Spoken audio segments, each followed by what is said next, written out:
Vamos a empezar a grabar. ¿Listo? Bueno, mis amigas, vamos a arrancar porque la idea es que hoy, como siempre, pues que nos rinda el tiempo y que podamos ser muy efectivos en lo que vamos a ver. Hoy el camino es un camino muy bello, es el camino de la familia. Y cuando hablo, y hablar de la familia, pues nos representa unos retos muy interesantes en este momento de nuestra vida, en nuestra historia. Entonces, la experiencia de familia, como vamos a ver ahorita, pues vamos a tener vamos a ampliar el concepto de familia de una manera, de una manera que podamos entenderla un poquito distinto a como tradicionalmente lo hemos entendido, ¿sí? Y naturalmente al final del proceso, ahí les queda de todas maneras este material, lo que trabajemos hoy para que puedan ir a la rueda de la vida y de nuevo trabajen los aspectos que tienen que sienten ustedes que es importante transformar o potenciar para tener una mejor relación con su familia. En ese contexto, entonces, quiero invitarles a que arranquen. Ay, bendito. Denme un segundo. ¿Sí está? No está. Aquí está. Entonces, les quiero compartir. Hola, mi prima, ¿cómo estás?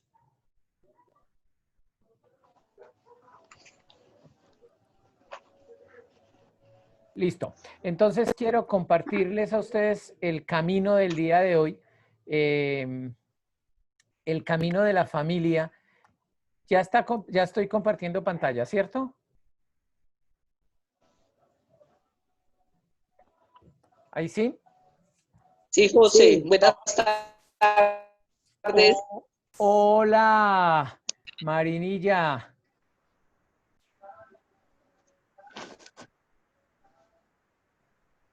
Yergo Jainer. Ok, muy bien. Entonces, como les decía, vamos a entender el tema. Esto me pasa tan frecuentemente en esto.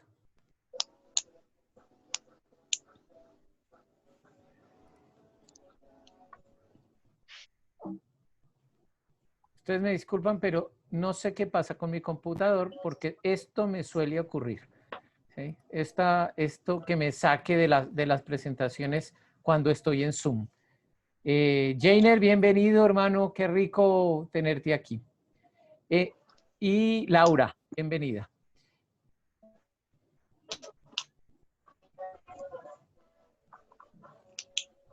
Muy bien. Entonces, este viaje hacia la familia nos propone unos retos bien interesantes. Lo primero bueno, el camino que vamos recorriendo, ya vamos en el quinto, hoy terminamos, al terminar estaríamos en la mitad del proceso, entendiendo el escenario de la familia, al que yo esperaría que ustedes puedan... Deme un segundo, por favor. Mi amor.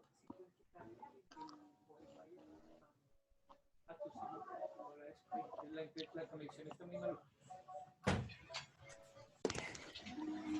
Bueno, es que como la conexión ha estado bastante variable, estaba pidiendo que se desconectara otros aparatos. Entonces, hoy estaríamos en la mitad del camino, de la vía, de nuestro viaje. Vamos a preguntarnos, ¿qué es eso de familia? ¿Sí? Y seguramente sería una respuesta que no sería de extrañar si yo te pregunto a ti, ¿qué es eso de familia? Porque generalmente vamos a mirar con las personas que convivimos desde que estábamos pequeños, papás, mamás o hijos, generalmente resultan ser como el concepto de familia que nosotros traemos. Y de hecho, esta es la definición de diccionario que aparece cuando uno se mete a preguntarse qué es familia. Es el grupo de personas formado por una pareja, normalmente unida por lazos legales o religiosos, ¿sí? O por la ley del canasto, que convive y tiene un proyecto de vida en común, que tienen hijos en algunas ocasiones y en otras ocasiones no tienen. También se define como un conjunto de ascendientes o descendientes y demás personas relacionadas entre sí, o por lazos de parentesco, o por lazos de sangre, o por lazos legales, ¿sí? Y aquí entonces, digamos que uno puede encontrar que en la tradición, por ejemplo, la tradición antioqueña, hacía parte de la familia, puede ver uno que hacía parte de la familia no solamente papá, mamá, hijos, sino que la familia era muy grande y, y eran los tíos, los primos, e incluso generalmente había, se echaba la carnita en la sopa por si llega el peregrino, se consideraban hasta las matas y los animales parte de la familia. Realmente el concepto de familia ha venido evolucionando muchísimo en el tiempo y uno podría encontrar dinámicas familiares que son muy grandes. Yo solamente voy a plantear dos cuadros de los muchos que es posible encontrar y, por ejemplo, es esta, con referencia al parentesco. Uno puede encontrar familia nuclear, que es un hombre, una mujer y sus hijos, o nuclear simple, que es el padre y la madre con 1 a 3 hijos, nuclear numerosa cuando son más de 3 hijos, reconstituida o reconstruida, que es el papá y la mamá, los tuyos, los míos y los nuestros. Pero bueno, aquí en la reconstruida puede ser monoparental o monoparental extendida, puede ser extensa cuando ya involucras otras generaciones, otros miembros de la familia diferente al núcleo de papá, mamá, hijos. Extensa, compuesta, que es el padre, la madre, los hijos y otras personas que no tengan, que pueden tener o no parentescos, por ejemplo, que venga a vivir una tía o algo así a la casa. La no o una familia que no es parental, que son familias con vínculos de parentesco que realizan funciones o roles de familia sin la presencia de los padres. Entonces, por ejemplo, es una madre que deja a sus hijos, que es una madre, por ejemplo, soltera, y deja a su hijo con su mamá o con unas tías o con la familia materna y se va para España y quedan aquí. Entonces, tenemos unas configuraciones familiares bastante diversas. Otra manera de ver familia es, por ejemplo, se considera familia una persona que vive sola. O sea, estamos hablando que no tiene un familiar de parentesco. Voy a ponerte un ejemplo. Tengo una paciente que vive aquí sola. Toda su familia está en Manizales y ella vive aquí solita en un apartamento. En este momento no tiene pareja porque hace poco terminó su relación con la pareja y ahí está, ¿cierto? Está solita. Y esa es una familia unipersonal, ¿sí? Hay familias con matrimonios de parejas homosexuales, matrimonio de parejas homosexuales que tienen hijos adoptivos, familias, hay familia grupal que es la unión matrimonial de varios hombres con varias mujeres que cohabitan indiscriminadamente, simplemente están juntos, hombres y mujeres, y en algunos momentos comparten lecho con una pareja determinada. O familia comunal, que es un conjunto de parejas monogámicas con sus respectivos hijos que viven comunitariamente y comparten todo excepto relaciones sexuales. Yo hice parte de una familia comunal, Mónica también hizo parte de una familia comunal que fue... Ese es de arriba, ¿cierto? ¿Ese es de quién? ¿Esa es Lady o quién? Yo no sé. Bueno, yo silencié acá todos los micrófonos para que no tengamos dificultades. Entonces, o sea, como ven, tenemos una configuración familiar bastante interesante. O la poligamia, que incluye poliandria y poliginia, que es el compartir con varias parejas bueno, de diferentes sexos. Como ven, ahorita hablar de familia es una cosa muy abierta. Es una cosa que no se reduce simplemente a los lazos de consanguinidad o a los lazos afectivos. Es muy amplia la dinámica, es muy amplio el panorama. Como les digo, estas solamente son dos tipologías, por lo menos podemos encontrar otras 7 tipologías más. En los estudios hay tipologías desde muchas perspectivas. Entonces, yo quisiera como que abramos esa perspectiva del escenario familiar y lo podamos entender. En última instancia, yo lo voy a plantear de esta forma. Lo que configura la vida familiar no es propiamente la consanguinidad o no, o las relaciones de afinidad.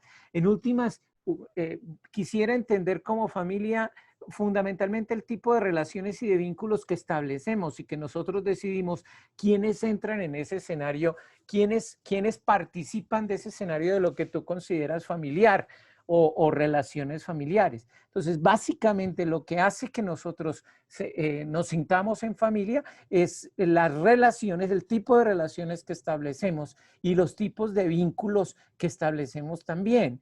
Y aquí vamos a tener que diferenciar entre relaciones y vínculos porque con base en eso es que en últimas vamos a ir encontrando como la dinámica de lo que quisiera que quedara allí, porque muchas de personas que tú conoces o que hacen parte de tu vida son familia así, o tú las consideras familia o las puedes considerar familia, así no sean esas personas con lazos de sangre, ¿sí? Entonces, déjenme plantearme el tema de la relación. Cuando hablamos de las relaciones, estamos hablando de esos intercambios y esos lazos que nosotros vamos constituyendo y construyendo con otras personas, que son muy particulares, muy específicos de un tipo de vínculo, de interacción particular. En última instancia, no es lo mismo la relación que tú tienes con un conocido, con una persona que consideras tu mejor amigo o tu mejor amiga, con tu pareja, con tu familia, con tus hermanos, con tus hijos.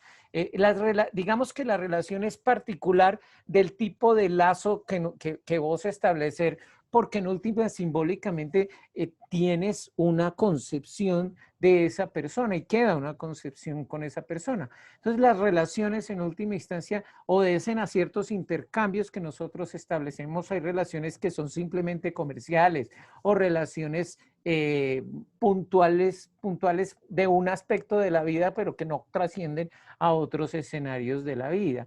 En esas relaciones nosotros tenemos unos intercambios particulares que son muy funcionales, mientras en otros en donde vinculamos los afectos o vinculamos el cuerpo, la caricia y otros aspectos que crean vínculos para esa relación, pues en esos escenarios se plantea otro tipo de intercambios ya con otros fines. En últimas también tengo que decir, todos esos lazos y todos los intercambios que nosotros hacemos en cualquier tipo de relación son de carácter, por dicho, son utilitaristas en este sentido. Puede ser que nosotros estemos vinculados desde el afecto, muy desde el afecto, pero en última instancia el vínculo que establecemos es porque eso nos conviene de determinada manera, ¿sí? Entonces, cualquier tipo de relación es una relación de conveniencia. Y por favor no lo vean como una cosa negativa, porque es que en últimas yo establezco mis relaciones con las personas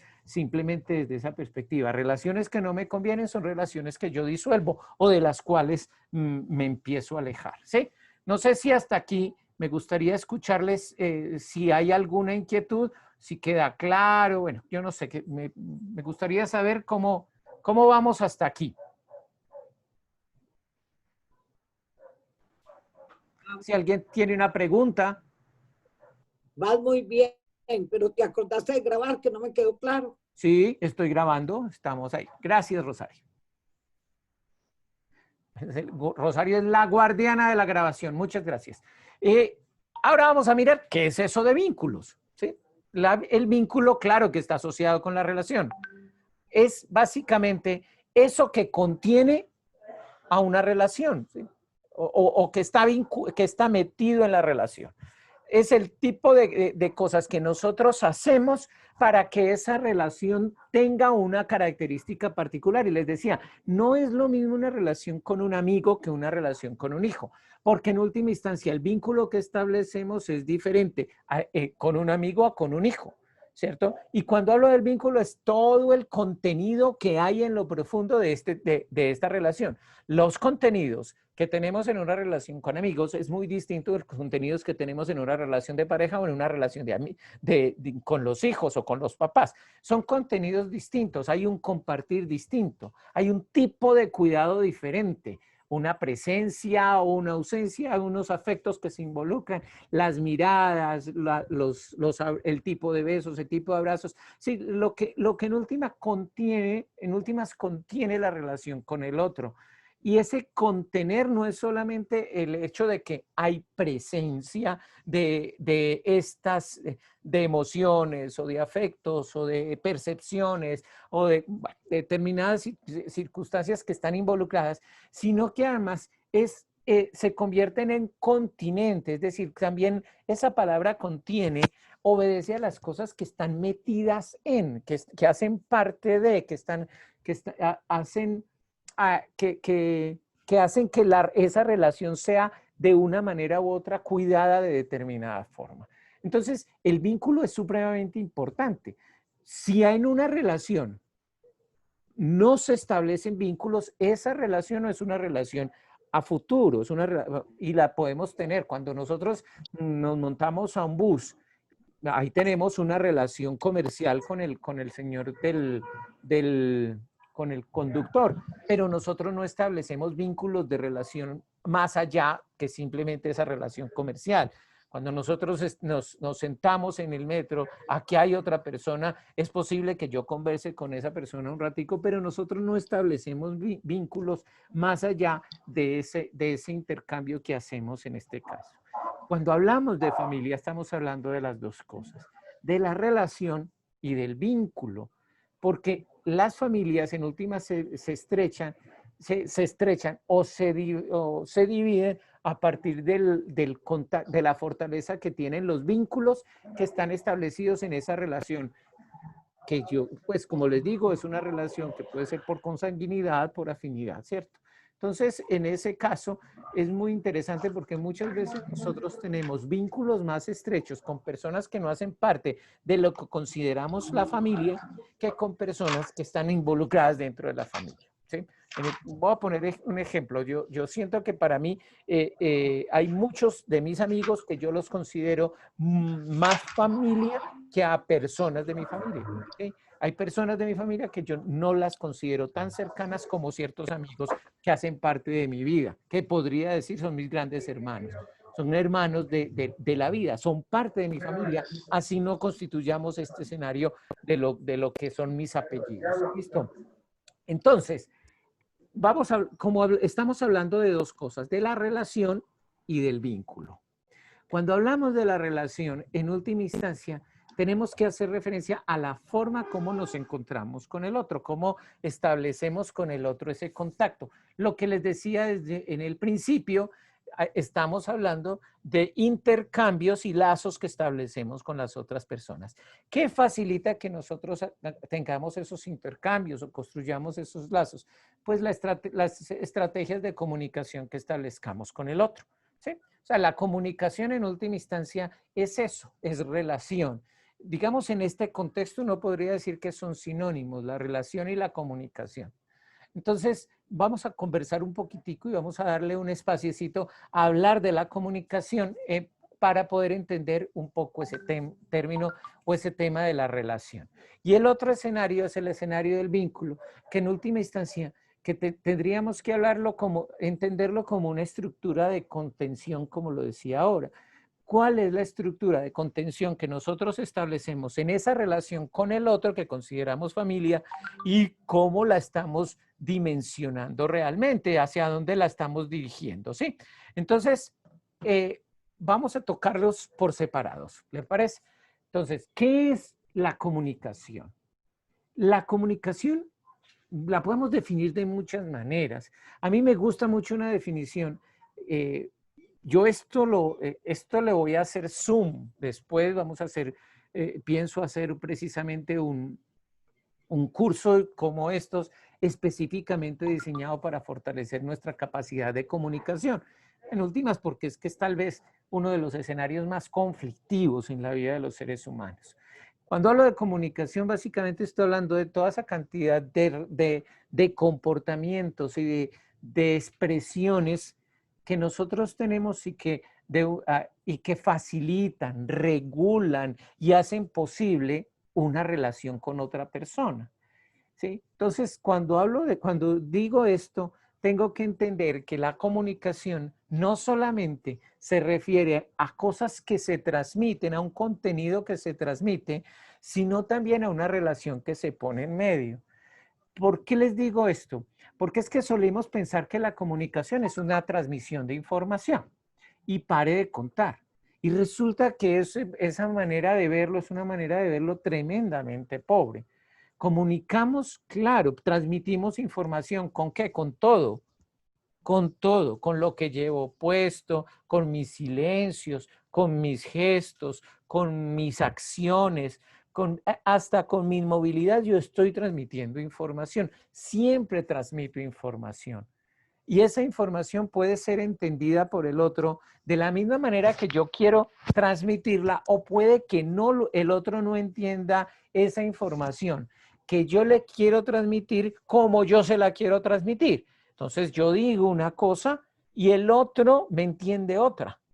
Eso es lo que nosotros llamamos problemas de comunicación, ¿cierto? Entonces es básicamente que lo que se dice no es lo mismo que se escucha, ¿correcto? Y ahí uno podría decir que hay un problema de comunicación, pero no se quedan allí los problemas de comunicación. Los problemas de comunicación no solamente se dan por el hecho de que no se transmite adecuadamente un mensaje o que no es recibido un mensaje de la manera más adecuada. El problema de comunicación también se da en la medida que la relación no queda fortalecida. Si en un intercambio comunicacional la relación entre nosotros dos, entre las dos personas o todas las personas que estamos involucradas, no se fortalece, podríamos decir que esa comunicación no es efectiva. Entonces, puede ser que yo te transmita una información, que tú me entiendas la información que yo te transmití de la manera que yo quiero que me la entiendas, pero la relación quedó diluida. Ahí tenemos una comunicación que no es efectiva. ¿Sí? ¿Por qué estoy diciendo esto? Porque en las familias, sobre todo, las estrategias comunicacionales se van, o sea, por ser unos vínculos tan estrechos, por haber tan pocos límites en algunas familias, y más en la familia paisa, límites entre las personas, entonces nos vamos metiendo en las cosas del otro, y sin que el otro me dé permiso para yo meterme, yo opino, los juicios que yo hago afectan a uno, y no solo afectan a ese, sino si son familias grandes, entonces empiezan a afectarse, no hay problema en que yo exponga mis juicios de la manera que me dé la gana hacerlo, aparece, o el día que amanecí con rabia yo simplemente grité y el otro tuvo que aguantar el chirrionazo. O sea, en las familias ocurren todo lo que usted quiera que está involucrado en las dinámicas patológicas inclusive de la comunicación entre nosotros. Nos queremos tanto y ese nos queremos tanto involucra que yo paso por encima del otro. Y de hecho, les voy a dar un dato. Desde hace mucho tiempo en este país, el lugar más peligroso para vivir es la familia, la casa.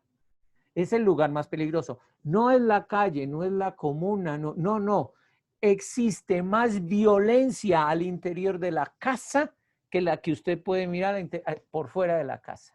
Y de hecho, si ustedes miran muchas veces a los hermanos o a los padres o incluso a los hijos, les decimos cosas que jamás se las diríamos a un vecino o a un compañero de trabajo.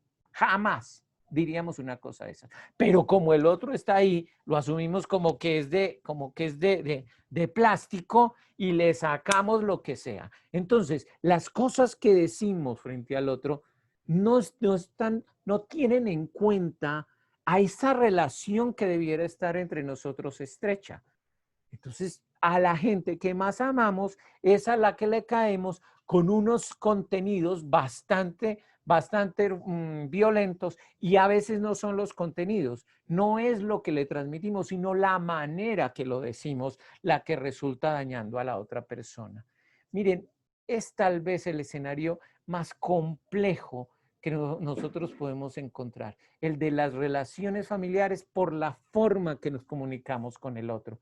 Naturalmente yo me comunico con el otro de acuerdo a la manera como yo lo perciba, la manera como yo, de acuerdo a la forma como yo lo percibo y las expectativas que tengo en mi relación con el otro, entonces yo voy sacando el mensaje y la manera como transmitimos el mensaje.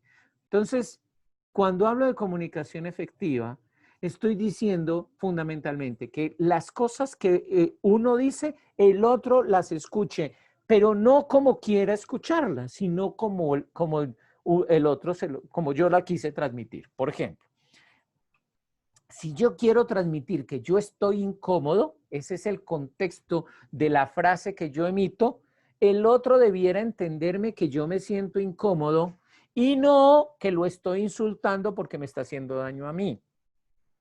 ¿Me entiendes? Ese debiera ser el escenario comunicacional. Yo voy a ponerlo en un escenario puede ser más fácil de entender.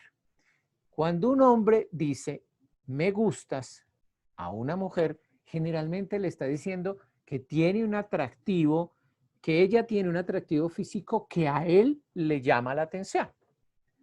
¿Qué escucha la mujer? Si escucha, me gustas. La mayoría de las veces escucha otra cosa, ¿sí? Por lo menos es un poco la experiencia general que estoy allí, ¿sí? Y ese me gustas es, quiero tener una relación contigo más cercana, por ejemplo. Ahora, si yo me relaciono contigo bajo el criterio de que tienes un atractivo que yo percibo y con el que yo me siento bien, pues yo te trato desde ahí. Pero si tú entiendes que es que lo que yo tengo es ganas de tener una relación más profunda contigo, estás teniendo una expectativa diferente sobre nuestra relación y actuarás o esperarás que yo actúe de una manera coherente con eso que tú entendiste, no con lo que yo dije, sino con lo que tú entendiste. ¿Me entiendes? Eso es bien complejo y por eso la comunicación humana se presta tanta dificultad entre nosotros. Bueno, aquí esto, como les digo, es motivo de todo un curso. Habrá que entrar en una dinámica. Pero sí tengo que decir una cosa, y es, por favor, tengan en cuenta que la comunicación con el otro, yo tengo que cuidar de manera tengo que cuidar con mucha atención tanto los contenidos que transmito como la relación entre conmigo y la persona que está allí. Llámese quien sea en ese tipo de relación que tú consideras del mundo familiar, de tu familia, a quien sea, ¿sí? Les decía, la familia ahora no se entiende solamente como papá, mamá e hijos. No, con todas las personas de la familia y por fuera, pero aquí específicamente lo quiero dejar, es en el mundo de lo familiar. Pilas con lo que dices, con lo que quieres transmitir, con tu comunicación verbal, pero también con tu comunicación no verbal. Hay que poner cuidado con los gestos. Hay que poner cuidado con la levantadita de la ceja o la muequita que hace, porque eso transmite información. Todo transmite información. Y nada, absolutamente nada, tiene por qué generar un malestar y una mala relación entre las personas. No existe ninguna razón válida para que uno tenga una relación deteriorada con ninguna persona, y con menos razón a las personas que hacen parte de la red más cercana, que es el mundo familiar. No hay ninguna razón válida para que estés mal con una persona. No puedo entender cómo puede decir una persona que lleva sin hablarse con un hermano, por ejemplo, 15 años. No puedo entender eso.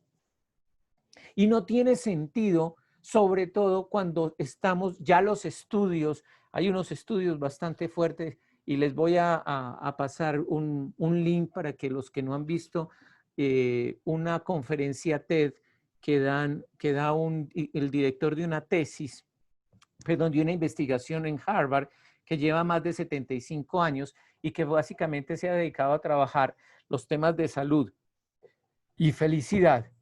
Y el hombre en esta investigación que, como les digo, tiene 75 años, ha encontrado, en la conferencia lo van a ver, 3 cosas. Primero, lo más importante en el ser humano, por encima de la plata, del trabajo o de la fama, son sus relaciones.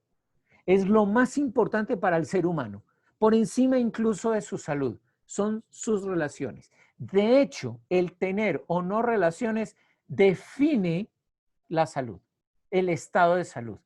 De acuerdo a la manera como tú estableces relaciones con las personas, tienes mejor o peor salud. Y tercero, esas relaciones, mientras más estrechas y mientras más esos vínculos sean más bien diseñados, a ti con el tiempo, ¿sí? Con el tiempo podrás tener mejor salud mental y afectiva, porque ese tipo de relaciones hace que vos quieras recordar o no recordar cosas en tu vida.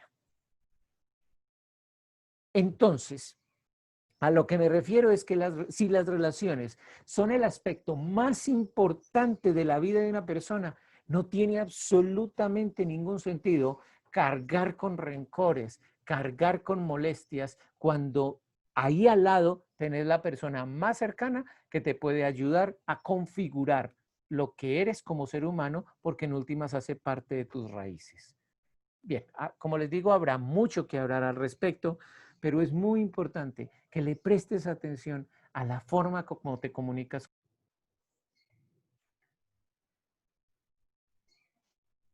Hola.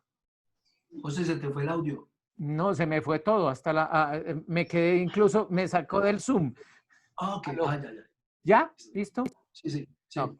Bueno, entonces, muchachos, ojo con esto porque en últimas, no, como les digo, no, si no tiene sentido cargar con tantos rencores con la gente que estás más cercana, que hace parte de tu red más cercana, y que son en últimas los que te pueden apoyar más fácilmente en tu vida, pues entonces todo lo que tenga que ver con malestar, con rencor, con algo de esto, pues hay que solucionarlo. Y los mecanismos básicamente tienen que ver con el perdón, y si no puedes perdonar, pues busca quien te ayude a perdonar, pero de ahí hay que salir.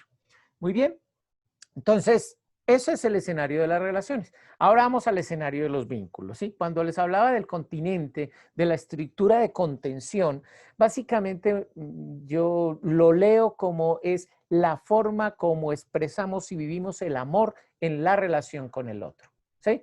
Entonces, estamos hablando, recuerden la frase que a mí me gusta, esta es hasta sigue siendo la definición que más me gusta de amor: aceptar al otro como un legítimo otro en un espacio de relación o en un espacio de convivencia. Cuando ustedes miren esa frase, ustedes van a ver que otro está escrito con mayúscula. Y es que el otro es en últimas el reflejo de lo que soy yo. El otro generalmente no es el otro. El otro transcurre en mi vida fundamentalmente a través de la relación que yo tengo con esa persona. El otro no es lo que yo veo, lo que yo interpreto, lo que yo juzgo. No, el otro es un ser humano tan válido, tan perfecto, tan hermoso, tan maravilloso como lo soy yo. En caso de que yo no vea en el otro esa belleza, el problema no está en el otro, el problema es en mí. Porque yo hay una situación que tengo que solucionar, no en la forma como es el otro. El otro está bien. Quien tiene que pensar realmente cómo está viendo al otro y cómo tengo que modificar la manera de verlo, soy yo. Eso está en mí. Esa solución no está en el otro. Quien tiene que transformar la forma de mirar, soy yo. El otro no tiene que cambiar su manera de actuar. soy yo el que tiene que cambiar su manera de interpretarlo, ¿sí?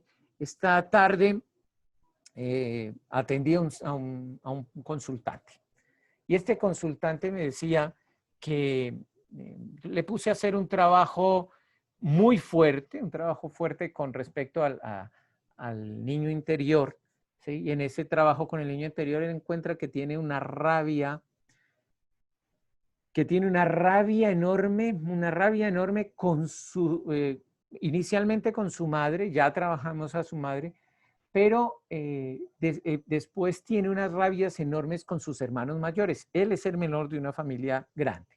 Y sus hermanos mayores, uno de sus hermanos mayores, a su juicio, es todo lo más indeseable que puede encontrar. Sí, es un tipo ventajoso, es un tipo que habla mal que no tiene ningún reparo en hablar mal de cualquiera de la familia, que le ha hecho mucho daño a muchas personas de la familia. Entonces le puse a hacer un trabajo específico para sacar la rabia y después de hacer ese trabajo vino y me dijo, no, mire, a pesar de todo lo que yo hice, yo sigo sintiendo muchísima rabia. Y hoy nos dedicamos entonces a trabajar la percepción que él tiene acerca de su hermano. Y él me dice, entonces empieza a explicarme por qué tiene tanta rabia con su hermano. Y la razón es porque su observador, su manera de interpretar al hermano es que el tipo hace daño. Y empecé a conversar con él mucho acerca de cómo es que el tipo hace daño. Y en últimas veíamos que era la única manera en que el tipo podía, el hermano de mi paciente, podría tener alguna sensación de que está encima de las demás personas, tener algún poder, porque su vida en general es un desastre. Tenía su hogar y su esposa lo dejó, sus hijos no quieren verlo y los hermanos poco quieren tener relación con él, dada la cantidad, pues el histórico de las acciones que ha tenido ese señor sobre la mayoría de la familia. Entonces empezamos a mirar que en última instancia el tipo está tan desempoderado que lo único que tiene para hacer es ir en contra de las personas que están más cercanas. Acorde con lo que él me decía, él tiene una emoción que es una emoción bastante dañina, que es la emoción de la envidia, y la tiene muy frecuentemente. Cualquier cosa buena que le pasa a los demás, para él resulta ser una ofensa. En ese contexto empezamos a conversar y empezamos a mirar realmente cuál era el problema. Que su hermano dijera cosas malas de él frente a otras personas o que él entrara en el juego. Y empezamos a mirar cómo en la práctica el problema no es lo que su hermano dice, sino el miedo que le produce a él el que su hermano diga y le genere una mala atmósfera por fuera. ¿Me entiendes? El problema no es lo que dice el hermano. El problema es el miedo que carga él de ser invalidado por las otras personas que escuchan a su hermano. ¿Me entiendes? Entonces empecé a trabajar sobre eso y al final me decían, no, es que mi hermano es un pobre pendejo. Pues realmente el que está sufriendo es él. Qué pecado él. ¿Sí? O sea, cuando él empezó a descubrir que él mira a su hermano desde su temor y empezamos a quitar parte de su temor, él empezó a darse cuenta que el hermano no tiene el poder de dañarlo. ¿Me entiendes? O sea, que en última instancia, quien le está dando el poder es él. Él le está dando el poder a su hermano. Si se lo quita, el hermano ya no tiene elementos para hacer nada. Y así, ¿me entiendes? Entonces, cuando hablo del otro, quiero que entiendas que el otro generalmente no es lo que tú interpretas de esa persona. No. La interpretación que tú estás dando de tu hermano es simplemente parte de lo que tú tienes adentro y al sacarlo, como el otro no responde a tus expectativas, tú lo descalificas. O si responde a tus expectativas, entonces lo calificas y lo validas. Por eso es muy importante que antes de mirar a tu hermano, a tu mamá, a tu papá, a tus hijos, a los que consideras tú a tu familia, empieces a hacer un trabajo contigo mismo para cambiar la forma de ver al otro. Eso te va a facilitar expresar el amor como la única alternativa que te queda, entendiendo al otro como es. Si Dios nos ama, y lo habíamos dicho la vez pasada, independientemente de las cosas que nosotros hacemos, de los actos nuestros, el amor es lo único que queda. Esa es la expresión del amor en la familia, cuando yo simplemente acepto al otro como es y entiendo que si el otro transgrede las cosas mías, los límites que yo pongo, no es porque el otro sea mal, esté mal. En últimas es porque yo todavía no estoy poniendo los límites de la manera que son, por ejemplo. ¿Sí? Entonces, la expresión del amor. Ahora, que es que aquí en la casa no nos expresamos el amor. Miren, es posible que no lo expresemos de la misma manera que lo expresan los vecinos. Hay muchas formas. Hay un libro que se llama Los 5 lenguajes del amor, que desmitifica eso de que el amor es simplemente una manera. Ese libro de Los 5 lenguajes del amor básicamente es del amor en pareja, pero da un contenido bien interesante para cualquier escenario de amor. Yo les invitaría para que miraran un texto que se llama El arte de amar. Es bastante interesante el arte de amar, porque no solamente vincula el amor de pareja, claro que sí, sino que te hace entender que la relación con el otro empieza a ser una relación de amor en la medida que yo me siento separado del otro. Hay que ver ese libro, es un texto muy pequeño de Erich Fromm y es bien bonito. Y este otro libro de los 5 lenguajes del amor también es bien bonito porque nos hace entender que en últimas el otro puede ser que nos está amando, pero desde una experiencia de amor que no siempre es la que yo estoy esperando que entregue. El otro está entregándolo desde otra perspectiva. Yo voy a dejar allí para que empecemos la conversación, para que abramos las preguntas o el debate entre nosotros, ¿sí? Entonces, abro el espacio y quien quiera pone su micrófono y nos cuenta alguna inquietud, pregunta o lo que quieras. ¿Listo?